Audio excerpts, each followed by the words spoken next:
frumoasă este o cafea. Uite ce cafea frumoasă. Arată mai mult ca un suc. Dar e timpul să mă întâlnesc cu prietenul meu. Alex, ești aici? Da, bă, salut! Bă, deci știi ce am zis? Știi ce am discutat noi? O să ne ducem astăzi și o să luăm acei doi copii care mereu vin la magazin, da? Da. Bine, stai, bine. E timp, o să mă duc să-mi iau mașina, revin. Stai. Gata, bă, Barosane, uite ce mașină frumoasă am. Ia intră tu De ce nu mai am emoțiile echipate? Voiam emoțiile echipate. Rău e Brookhaven. Așa, Alex, da, nu ți se pare ciudat că suntem singurii oameni care mai trăiesc în Brookhaven? Nu, dar mă rog.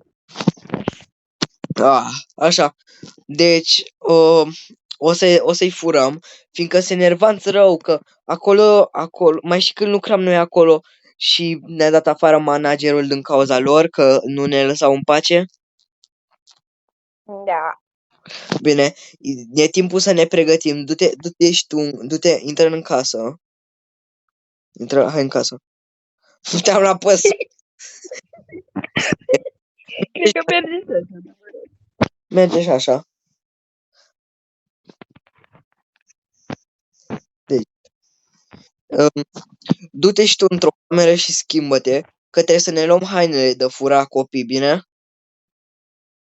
Ok, bun. Nu știu ce haine, că eu nu mai pot. Eu nu sunt cu Brookhaven, habar n-am ce haine e să ai. Ia și tu niște haine negre sau de prizonier. Hai să mă fac mare, că mi-am luat un skin cel mai apropiat. Bine, ai grijă să acoperi fața să nu știe poliția că suntem noi, să spui ceva pe față. Mhm.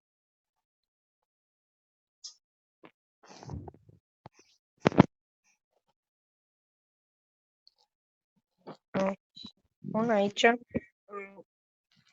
Stai, că nu știu ce.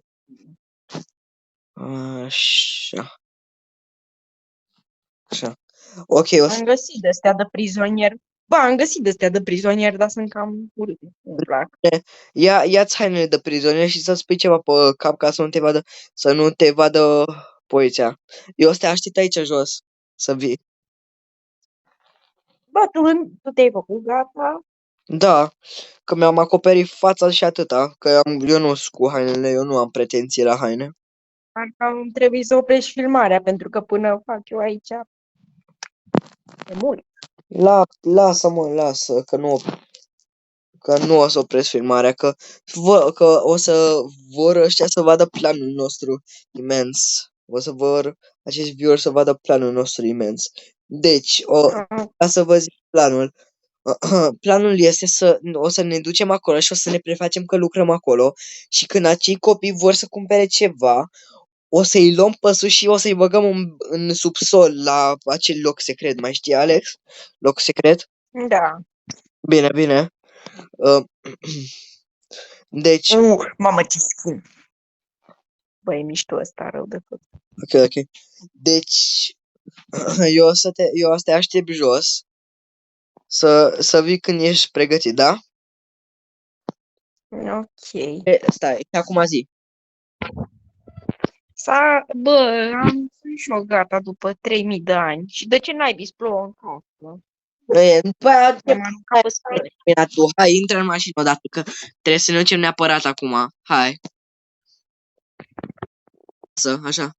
Mamă, cum s-a teleportat mașina, ai văzut și tu, Alex?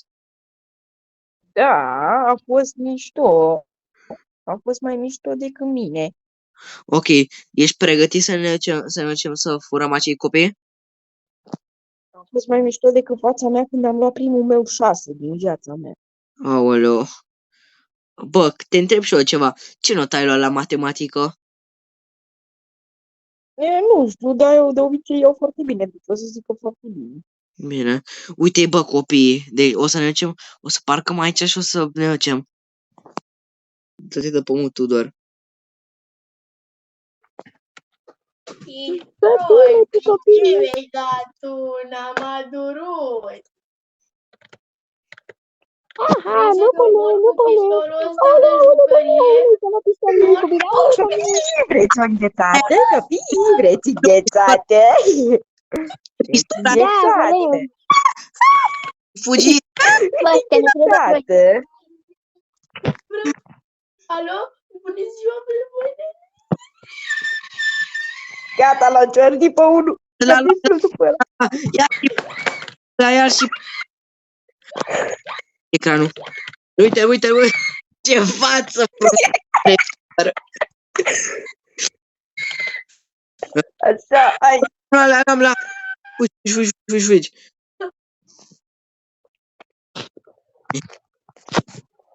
Hai, Alex, condu tu, poți să conduci? Lasă. Intră,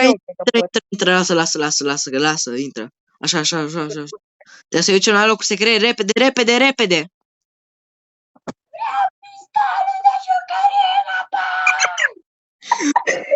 Copile, taci, că dacă nu taci, îți trag eu mare pistol acum. Uite pistolul.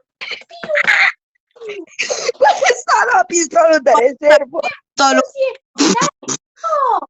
Ce mișto e și mai mare ăsta. A distrus mașina. Tudorica nu mai place. Nu mai place, Tudorica. Uite, unul și mai mare. Tudorica nu mai place. Armele, bă. Wow, ok, deci ce nu contează. Ia-l sus, fugi, el și fugi. Așa, fugi. Aici am Copii, vedeți că o să vă luăm jucării. Bă, ce faci cu bomba? Nu știu. Copii, vă dăm jucării. Dă, lasă-i aici și fugi acolo. Uite, copii, uite, vă puteți juca cu asta și cu asta. Bun, acum hai pe ală. Rămânem Că nu e filmată, plumată, că nu e... Domnul! Fugi.